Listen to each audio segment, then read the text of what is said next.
నేను మళ్లీ చెప్తా ఉన్నా పారిశ్రామికవేత్తలకి 2 ఏళ్ల తర్వాత మళ్లీ వచ్చేది బీఆర్ఎస్ ప్రభుత్వమే. కేసీఆర్ గారు ముఖ్యమంత్రిగా మళ్లీ తిరిగి ఈ రాష్ట్రానికి రాబోతా ఉన్నారు.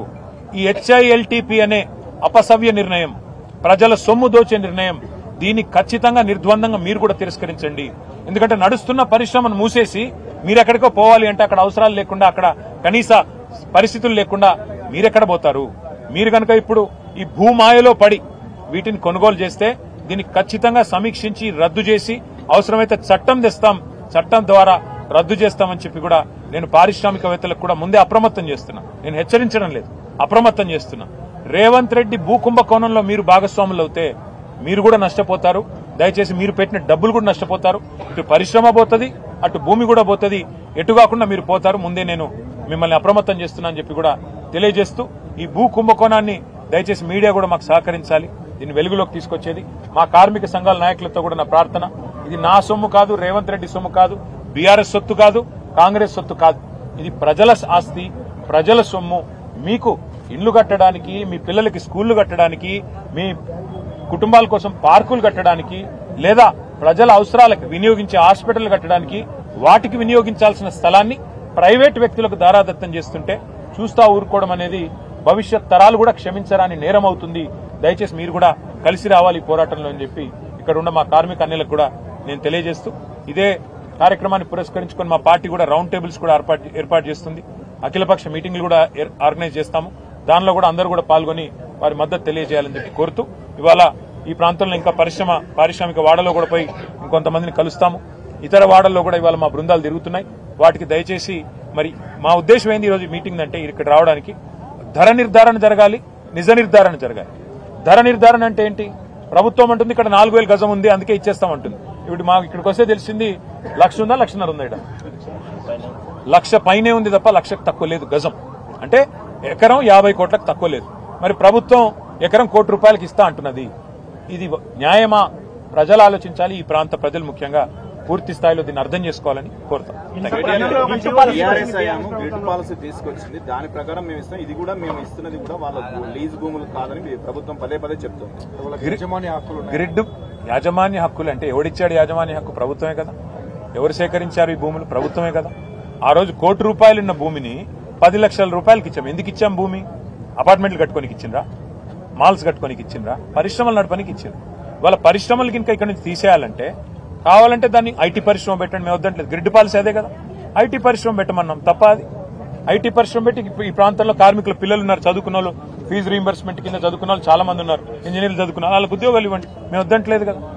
కాలుష్యాన్ని తరలించడంలో మాకు ఇబ్బంది లేదు, కాలుష్య కారక పరిశ్రమల్ని తరలించడంలో ఇబ్బంది లేదు. కానీ కాలుష్య నియంత్రణ మండలి ఉంది, ఇక్కడ కంట్రోల్ చేయండి. కాలుష్యం మేము వద్దంటున్నామా?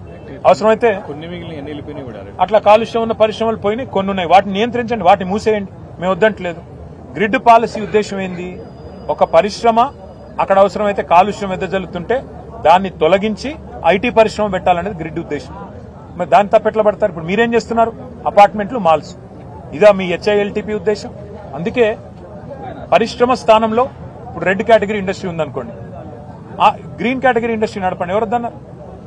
గ్రీన్ కేటగిరీ అంటే కాలుష్యం లేని పరిశ్రమ నడపండి. కార్మికుల పొట్టగొట్టిన వాళ్ళు గారు మీరు. ఇక్కడ ప్రాంతంలో ఎకనామిక్ యాక్టివిటీ ఉంటుంది, ప్రజల ఆస్తి సురక్షితం. ఇంకొక మాట అడుగుతాను, మీరు చెప్పండి నాకు. ORR ఉంది 160 కిలోమీటర్లు, దాన్ని మేము కేవలం లీజ్కి ఇచ్చాం మా ప్రభుత్వం. నువ్వేం చేస్తున్నావు? ఇప్పుడు శాశ్వతంగా దారాదత్తం చేస్తున్నావు 9,300 ఎకరాలు. మీరేమన్నారు రేవంత్ రెడ్డి గారు? ఆ రోజు 1,00,000 కోట్ల ORR ఇచ్చేసినారన్నారు. మేము లీజ్కి ఇచ్చినాం స్వామి, అది మళ్ళీ వస్తుంది, లీజుకు పోయింది మళ్ళీ ఇంకొక వస్తుంది. నువ్వేం చేస్తున్నావు? 5 లక్షల కోట్ల విలువ చేసే ఆస్తిని ప్రైవేట్ వాళ్ళకు శాశ్వతంగా రాసిస్తున్నావు. ఇప్పుడు మరి ఆ రోజు 1,00,000 కోట్ల ORR అని మాట్లాడి అది లీజుకి ఇస్తేనే గగ్గోలు పెట్టిన రేవంత్ రెడ్డి ఇలా 5 లక్షల కోట్ల భూములని ఎవడబ్బసొమ్మని శాశ్వతంగా రాసిస్తున్నాడు. ఎవడి ప్రయోజనాల కోసం రాసిస్తున్నాడు? కార్మికుల ప్రయోజనాలకా, పేదవాళ్ల ప్రయోజనాలకా, హైదరాబాద్ నగర ప్రజల ప్రయోజనాలకా? నేను మళ్లీ చెప్తున్నా, నిర్ద్వందంగా చెప్తున్నా, గుర్తుపెట్టుకోండి. మేం డిమాండ్ చేసేది ఈ ప్రభుత్వాన్ని 9,300 ఎకరాల్లో ఇందిరమ్మ ఇండ్లు కట్టండి, 9,300 ఎకరాల్లో పార్కులు కట్టండి, యంగ్ ఇండియా స్కూల్స్ అన్నారు కదా, ఒక్కొక్కటి 25 ఎకరాల్లో అంతర్జాతీయ ప్రమాణాలతో అవి కట్టండి. కాలనీ ప్రజలకు కూడా ఉపయోగపడే విధంగా, బస్తీ ప్రజలకు కూడా ఉపయోగపడే విధంగా, పిల్లల కోసం పచ్చదానాన్ని మరి కనిపించే విధంగా పార్కులు కట్టండి, హాస్టల్స్ కట్టండి. స్పోర్ట్స్ స్కూల్స్ కట్టండి, స్పోర్ట్స్ స్టేడియంలు కట్టండి. వీటికి మేము వ్యతిరేకం కాదు కదా. వాళ్ళు హైదరాబాద్ లో లక్షల మంది ప్రజలు మీ ప్రజాపాలన పేరిట దరఖాస్తులు పెట్టుకోమంటే లక్షల మంది ప్రజలు డబుల్ బెడ్రూమ్ ఇళ్ల కోసం, ఇందిరమ్మ ఇళ్ల కోసం దరఖాస్తు పెట్టుకున్నారు. 2 ఏళ్లలో మీరు ఒక ఇల్లు కట్టలేదు. కట్టండి. ఇక్కడ ఈ జాగాలు తీసుకొని కావాలంటే ఏదైతే ఫ్రీ జాగా ఉందో తీసుకొని కట్టి అదే కార్మికులకు ఇవ్వండి. మేము వద్దంటలేదు కదా. కనీసం కార్మికుడు నష్టపోతుంటే ఇళ్లన్నా ఇస్తే సంతృప్తి పడతాడు కదా.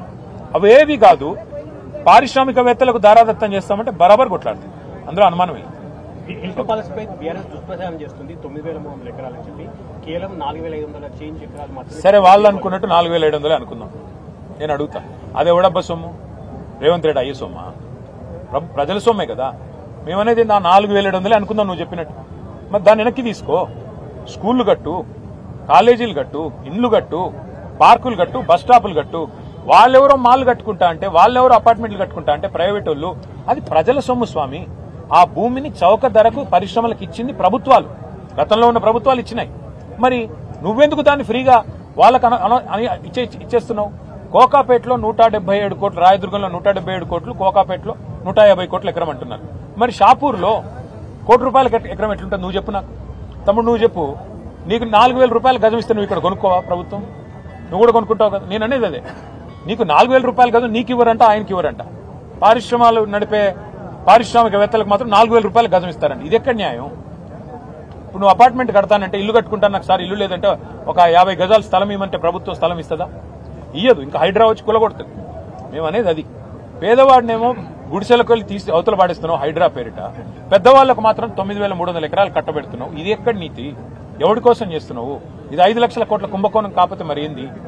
నీ తమ్ముళ్ళు, నీ చుట్టూండే రియల్ ఎస్టేట్ బ్రోకర్లు వాళ్ళందరూ కలిసి భూములను అగ్రిమెంట్లు చేసుకుంటున్నారు. 6 నెలలుగా నడుస్తుంది దందా. ఇలా పాలసీ బయటకు వచ్చింది. ప్రభుత్వం గింగిరాలు పడుతుంది. ఇప్పుడు పాలసీ ఎట్లొచ్చింది బయటికి ఎట్లొచ్చింది? నీ దోపిడీ ఆపనికి ఎవడో తెలంగాణ బిడ్డ నిజాయితీ గల్లోడు, గుండె ధైర్యం ఉన్నాడు బయటికి చెప్పిండు. తప్పే ఉందా అలా? అంటే నువ్వు దోపిడీ చేస్తుంటే అడ్డుకుంటే నీకు నొచ్చినది చెప్పు. అసలు ఎందుకు దోపిడీ చేస్తున్నావు దాని మీద చెప్పు. అసెంబ్లీ పెట్టు, లేదా అఖిలపక్షం పెట్టు, మాట్లాడతాం మేము కూడా వచ్చి. మేము దోపిడీని బయట పెడితే నిన్ను దోపిడీని ఆపినందుకు నీకు బాధ అవుతున్నది. మేము స్పష్టంగా సూటిగా ప్రశ్నలు అడుగుతుంటే దానికి సమాధానం లేదు ప్రభుత్వం దగ్గర. మా కార్మిక సోదరులకు కూడా ప్రార్థన, దయచేసి దోపిడీని అడ్డుకునే క్రమంలో మీరు కూడా కలిసి రావాలా. మీ సంఘాలతో మాట్లాడండి. మేము పిలుస్తాం మళ్ళొకసారి. ఇది పోరాటం ఆరంభం మాత్రమే. ఇంకా చాలా ఉంది చేసేది. ప్రభుత్వం దిగొచ్చేదాకా, ప్రభుత్వం మెడలు వంచేదాకా కొట్లాడదాం. ఈ ప్రజల ఆస్తిని ప్రజలకు దక్కేదాకా కొట్లాడదామని మీకు కూడా ప్రార్థన.